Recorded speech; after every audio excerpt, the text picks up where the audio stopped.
Hello friends, welcome to CSK Telugu blogs. Apple iPhone best 5 features ఏంటో చూద్దాం. అందులో మొదటిది వచ్చేసి మెసేజింగ్ యాప్. మెసేజింగ్ యాప్లో మనం ఎవరికైనా మెసేజ్ చేసేటప్పుడు ఎమోజీ పంపిస్తాం. ఆ ఎమోజీ పంపించాలన్నప్పుడు మనం వెతుకుతూ ఉంటాం. మన ఆ సిచ్యువేషన్కి తగ్గట్టు ఎమోజీ పంపించాలని అంటే మనం స్వైప్ చేస్తూ ఉంటాం. సో దీనికి చాలా టైం తీసుకుంటుంది. సో పంపడానికి అంటే వెతకడం చాలా కష్టం అయిపోద్ది. సో ఇది ఒక బెస్ట్ ఫీచర్ అండి. మనం ఏ ఎమోజీ కావాలన్నా ఇమీడియట్గా అంటే ఎంత ఫాస్ట్గా మూవ్ అవుతుందో చూడండి. సో దీనివల్ల మీకు కావాల్సిన ఎమోజీ అనేది తొందరగా ఐడెంటిఫై చేసి తొందరగా ఆ మెసేజ్కి రియాక్ట్ అవ్వచ్చు. రెండో ఫీచర్ ఏంటంటే టార్చ్ లైట్. మనం ఎప్పుడైతే టార్చ్ లైట్ ఆన్ చేస్తామో టార్చ్ అనేది ఇప్పుడు యానిమేషన్ చేంజ్ అయింది. దాని తర్వాత చూస్తున్నారు కదా డెన్సిటీ ఎలా ఉందో. సో మనకి ఇంత రిక్వైర్మెంట్ లేదన్నప్పుడు మనం ఏం చేస్తాం, దీన్ని కంట్రోల్ చేయడానికి ఉంటుంది. సో దీన్ని తక్కువ చేసుకోవచ్చు, చిన్నగా పెద్దగా మనకి ఎంత కావాలో మన రిక్వైర్మెంట్ బట్టి మనం దీన్ని ఇట్లా స్వైప్ చేస్తూ ఉంటే ఆటోమేటిక్గా అది దాని బ్రైట్నెస్ అనేది తక్కువ చేసుకుంటూ ఉంటుంది. సో చూస్తున్నారు కదా ఫ్రెండ్స్, ఇది ఒక బెస్ట్ ఫ్యూచర్ అని చెప్పొచ్చు. చూడండి, ఎంత తక్కువ కావాలన్నా కూడా మనం దాన్ని తగ్గించుకోవచ్చు. థర్డ్ ఫ్యూచర్ వచ్చేసి స్క్రీన్ రికార్డింగ్. ఐఫోన్లో స్క్రీన్ రికార్డింగ్ చేసేటప్పుడు ఆ, మన వాయిస్ని మనం రికార్డ్ చేసుకోవడం ఎలా, దీంట్లో ఒక కొత్త ఆప్షన్ వచ్చింది. సో ఇప్పుడు దీన్ని లాంగ్ ప్రెస్ చేసి పెడితే ఇక్కడ మైక్రోఫోన్ అనే సింబల్ వస్తుంది. ఈ మైక్రోఫోన్ అనే సింబల్ని మనం ఆన్ చేయొచ్చు, ఆఫ్ చేయొచ్చు.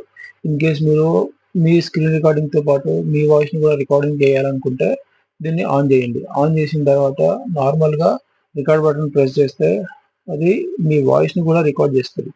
సో ఇక్కడ రికార్డింగ్ స్టార్ట్ అయిపోయింది. సో ఇప్పుడు నా వాయిస్ రికార్డ్ అవుతుంది. సో ఇప్పుడు మనం ఇందులో విందాం నా వాయిస్ ఎట్లా రికార్డ్ అవుతుంది ఏంది అనేసి. సో మీకు కూడా క్లారిటీ ఉంటుంది, రైట్? సో దీన్ని ఆర్పేద్దాం. ఒకసారి ఆపేసిన తర్వాత అది ఆటోమేటిక్గా ఇందులో ఓపెన్ అయిపోతుంది. వినండి ఫ్రెండ్స్. నా వాయిస్ రికార్డ్ అవుతుంది. సో ఇప్పుడు మనం ఇందులో విందాం నా వాయిస్ ఎట్లా రికార్డ్ అవుతుంది అనేసి. సో మీకు కూడా క్లారిటీ ఉంటుంది, రైట్? వింటున్నారు కదా ఫ్రెండ్స్, ఇందులో వాయిస్ ఎట్లా రికార్డ్ అవుతుందో. సో ఇది ఒక బెస్ట్ ఎగ్జాంపుల్, మంచి ఫ్యూచర్ అని చెప్పుకోవచ్చు. ఫ్రెండ్స్, నాలుగో ఫీచర్ ఏంటంటే స్క్రోలింగ్. అంతకుముందు ఏంటంటే మనం ఇట్లా జస్ట్ సర్చ్ చేస్తుండే, ఇది పట్టుకొని దీంట్లో ఇట్లా మనకు కావాల్సిన పేజెస్కి ఇక్కడ స్వైప్ చేసుకుంటూ ఉంటుండే. దాని తర్వాత ఇప్పుడు ఏమైంది మళ్ళీ, సో ఏదైతే మనకు మెసేజెస్ ఉన్నాయి, సో ఇక్కడ మీకు చిన్నగా ఒకటి డాట్ కనబడుతుంది. ఆ డాట్ను పట్టుకొని మనం డైరెక్ట్ దీన్ని స్వైప్ చేసుకోవచ్చు. అంతకుముందు ఇట్లా ఆప్షన్ అనేది లేకపోతుండే. ఇప్పుడు చూడండి, నేను ఎంత స్పీడ్గా అయినా మనం ఎక్కడికైనా వెళ్ళిపోవచ్చు, కింద బాటంకి వెళ్ళిపోవచ్చు, పైకి వచ్చేయచ్చు.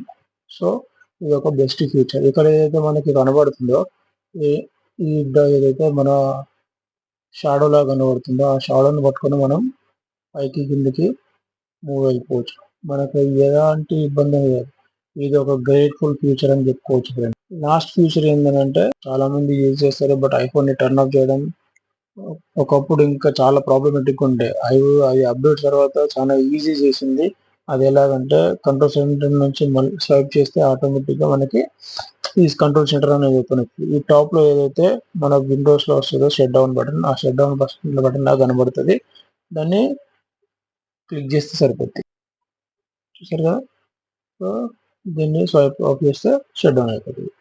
చూసారు కదా ఫ్రెండ్స్, 5 అద్భుతమైన ఐఫోన్ ట్రిక్స్.